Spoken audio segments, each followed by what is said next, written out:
యాదాద్రి భువనగిరి జిల్లాలో ఎమ్మెల్యే కుంభం అనిల్ కుమార్ పర్యటించారు. వలిగొండ, చిట్యాల, ఆర్ఎండ్బి రోడ్లో టేకుల సోమారం, అక్కంపల్లి ప్రాంతాలను అధికారులతో కలిసి పరిశీలించారు. రోడ్డుపై గుంతలు ఏర్పడి ప్రయాణికులు ఇబ్బందులు పడుతున్నారని గుర్తించిన ఆయన వెంటనే మరమ్మత్తు పనులు ప్రారంభించాలని అధికారులను ఆదేశించారు. నియోజకవర్గ వ్యాప్తంగా ఎక్కడ సమస్య ఉన్నా తక్షణ చర్యలు తీసుకోవాలని ఎమ్మెల్యే అనిల్ ఆదేశించారు. భువనగిరి నుంచి చిట్యాల రోడ్డు ఉన్నదో ఇది మరి నేషనల్ హైవే యాక్చువల్లీ ఇది. సరే ఈ and it's also RNB road 11th kilometre వరకు మళ్ళీ అట్లకెళ్ళి సంగం దిక్కేమో ఎన్హెచ్ హైవే అవుతుంది. ఇది ఆర్ఎన్బి రోడ్ అవుతుంది. సో డి గారు కూడా ఉన్నారు. మాకు ఈడేంటంటే గత 15 రోజులకెళ్ళి ఎక్కువ వానాలు పడ్డందుకు రోడ్లన్నీ కూడా ఖరాబ్ అయినాయి.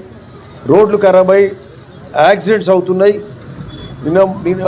లాస్ట్ 2 రోజుల క్రితమే మరి గుంతల మోటార్ సైకిల్ సడన్ గుంతల మోటార్ సైకిల్ పడే వరకు పక్కకు పడ్డాడు.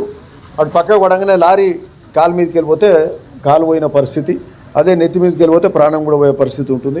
సరే అంటే ప్రతిసారి కూడా ఎక్కువ వానాలు పడ్డప్పుడు ఇట్లాంటి పరిస్థితులు ఉంటాయి.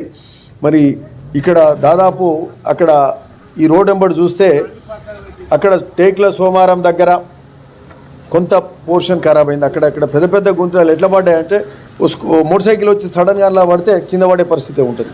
కార్లు కూడా ఇప్పుడే చూసినాం, కారు ఆ గుంతలు ఎరికి ఆ కారు ముందుకు పోలేదు.